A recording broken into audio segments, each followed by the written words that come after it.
Dear students, we are studying the chapter synthetic polymers. हम इसमें study करने वाले हैं topic that is epoxy resins. अब ये जो इपॉक्सी रेजिन्स होते हैं, these are the polymeric substances जो कहाँ से बनते हैं, these are form from the epoxide. Like हमारे पास क्या जाता है ethylene oxide, like we are CH2। So हम और इसी के क्या है कुछ डेरिवेटिव्स होते हैं जिनसे भी हम ये क्या कर सकते हैं इपॉक्सी रेजिन बना सकते हैं। अब दो इम्पॉर्टेंट जो इपॉक्सी रेजिन्स हैं उनके एग्जांपल्स डिस्कस करेंगे। तो सबसे पहला जो इपॉक्सी रेजिन है that is poly oxymethylene glycol.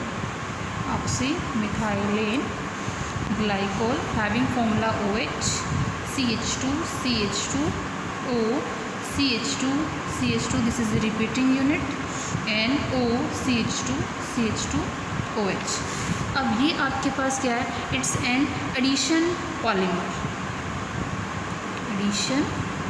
Polymer जो कैसे प्रिपेयर होता है, it is prepare by the polymerization of ethylene oxide in presence of water, या फिर इथाइलिन ग्लाइकोल यूज़ कर सकते हैं या sodium hydroxide as a catalyst. So यहाँ पर जो रिएक्शन है वो किस टाइप से है, so we have ethylene oxide CH2O, so in presence of NaOH and glycol CH2OH we get OH CH2O negative Na positive.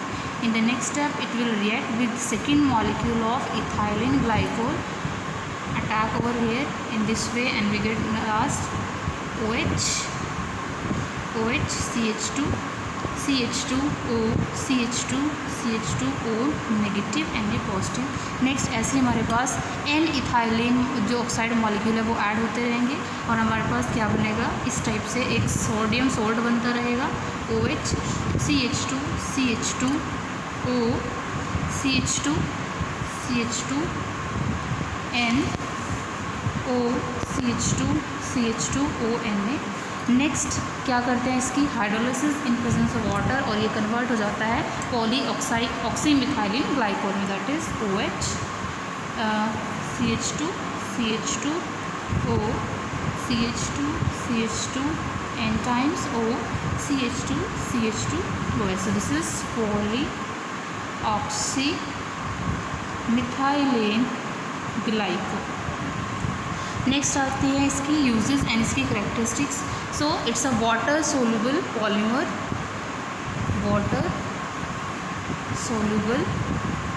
Polymer and it is wisely used in preparation of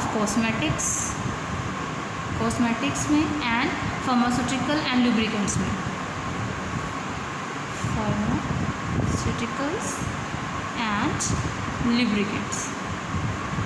next जो epoxy resin है that is the, जिसमें आपके पास क्या है, हम prepare करते हैं एक थर्मोसेटिंग पॉलीमर, ऐसा thermosetting polymer.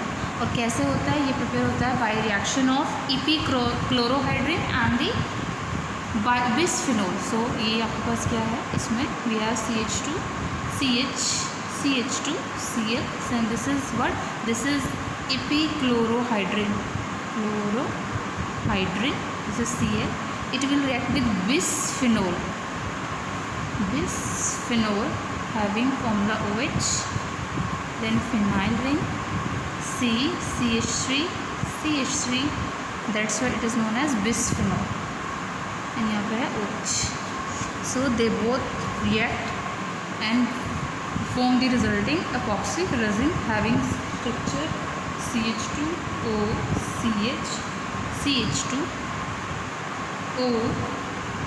then phenyl ring CH3 again O CH2OH, this is the repeating unit, and then further O, then CH3O, यहाँ पर बस है phenyl ring, and then O CH2 इस टाइप से आपके पास क्या ये इपॉक्सी रेजिन बनता है। अब ये आपके पास क्या एक थर्मोसेटिंग पॉलीमर है। अब ये जो इसका लो मोलिकुलर मास बना है, जो एक लीनियर पॉलीमर बना है, इसी को हम कन्वर्ट कर सकते हैं क्रॉस लिंक पॉलीमर में, जहाँ पर इसको हम एक क्रॉस लिंक्ड रिएजेंट के साथ ट्रीट कराते हैं, and that is cross linked reagent जो यूज़ करेंगे इसी क्रॉस लिंकिंग के लिए, that is the dimethylene triamine, that is NH2 CH2 CH2 NH CH2 CH2 NH2. This is dimethyl. This is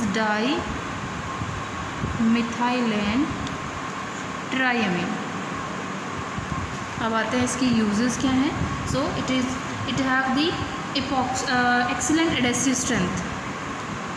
adhesive strength इसकी बहुत अच्छी होती है और इसको हम यूज़ कहाँ करते हैं, for the preparation of electrical equipments and किसके लिए, लैमिनेटिंग मटेरियल में भी इसको क्या कर सकते हैं, यूज़ कर सकते हैं, लैमिनेटिंग मटेरियल. नेक्स्ट जो लास्ट टॉपिक हमने डिस्कस करना है आज, और वो इस चैप्टर का लास्ट ही टॉपिक होगा, that is we have to study about the natural and synthetic rubbers. So next हमने जो स्टडी करना है वो है natural and synthetic rubber. So ये हम स्टडी करेंगे. तो सबसे पहले हम बात करेंगे नेचुरल रबर की. अब नेचुरल रबर स्टार्टिंग में एज सच प्रेजेंट होती थी, बट इसी कुछ लिमिटेशंस थी, उनको ओवरकम करने के लिए फिर सिंथेटिक रबर प्रिपेयर की गई थी. अब नेचुरल रबर होती क्या है, natural rubber it's a polymer जो ऑब्टेन होता है फ्रॉम दी लेटेक्स. तो ये लेटेक्स से क्या होती है, प्रिपेयर होती है. और लेटेक्स क्या होता है, it's a milky liquid. It's a milky liquid जो एक्सक्यूड किया जाता है फ्रॉम दी रबर ट्री. दूसरा जो लेटेक्स होता है उसमें 30 से 40% जो रबर होता है उसकी कोगुलेशन होती है by adding salt and acetic acid to latex. So latex contains 30 to 40% rubber which is coagulated by salt and acetic acid.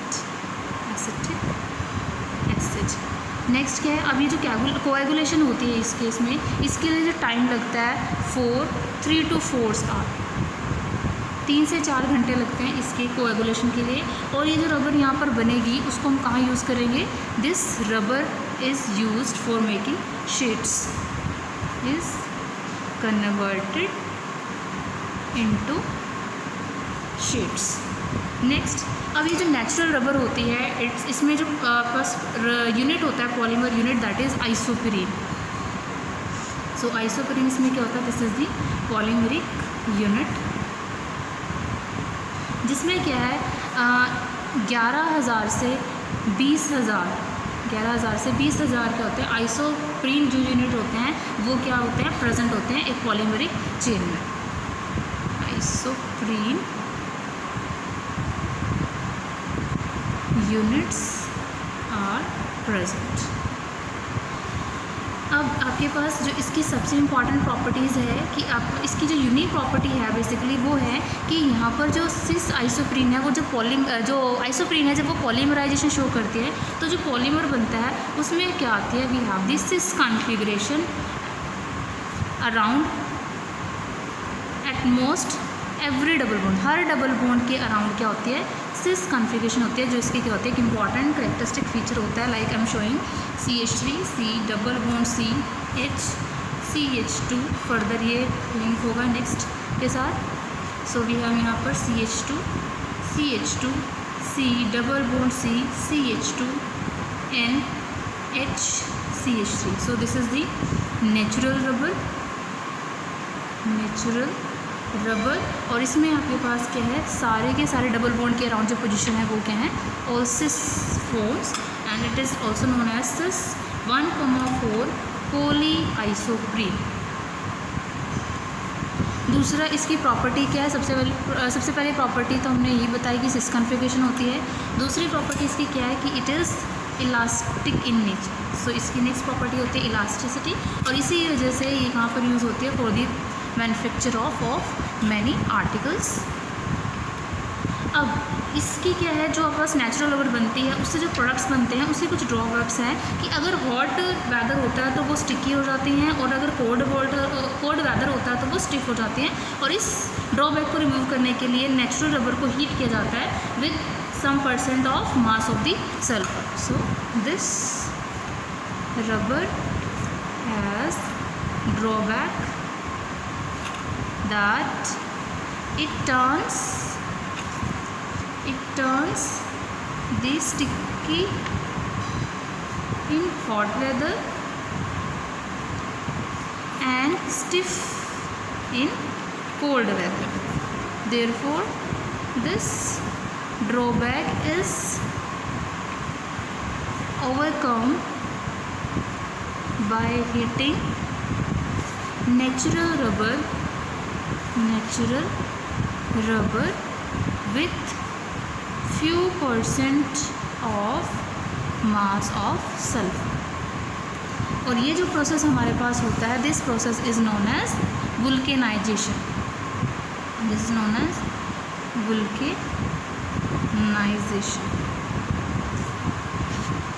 अब जब ये वुल्केनाइजेशन होती है तो इसमें क्या होता है, क्रॉस लिंक्स प्रोडक्ट्स बनते हैं जिसमें डिफरेंट पॉलीमरिक चेन के होती हैं, वो डाइसल्फाइड लिंकेज के थ्रू के होती हैं, अटैच होती हैं, और इसकी वजह से जो वुल्केनाइजेशन रबर बनेगी उसकी जो इलास्टिसिटी होगी वो नेचुरल रबर से थोड़ी ज़्यादा होगी, और वो हीट की भी क्या होगी, रेजिस्टेंस। तो यहाँ पर जो क्रॉस लिंकेज बनती है डाइसल्फाइड, वो यहाँ पर मैं शो कर रही हूँ, CH2 CH3 double bond CH CH CH then CH double bond C CH3 CH2 इस टाइप से। Next CH CH3 CH2 CH S CH2, यहाँ पर भी आपके पास आएगा CH CH3 CH2 CH जिसके थ्रू ये लिंक्ड है NX CH2। तो यहाँ पर this is the disulphide linkage, disulphide linkage, and it is resistant to heat।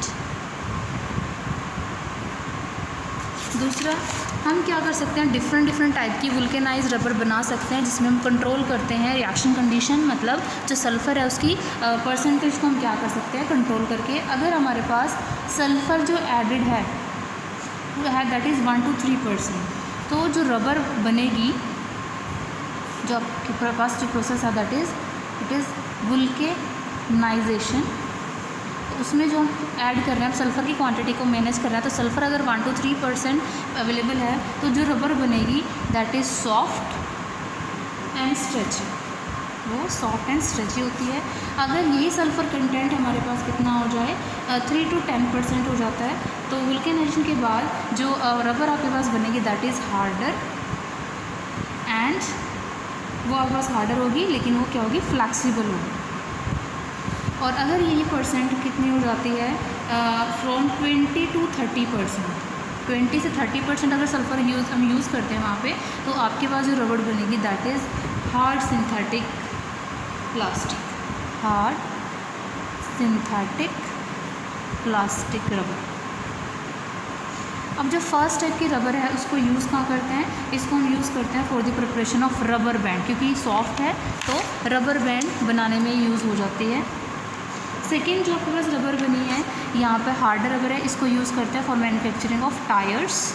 और आपके पास ये जो है इसको हम सिंथेटिक हार्डर प्लास्टिक मटेरियल बनाने के लिए क्या करते हैं, यूज़ कर सकते हैं। अब ये जो वुल्केनाइजेशन हुई है रबर की, इसको हम कुछ सर्टेन सल्फ़र कंटेनिंग सब्सटेंसेस के साथ भी बना सकते हैं, जैसे हमारे पास होता है वुल्केनाइजेशन एक्सेलरेटर। सो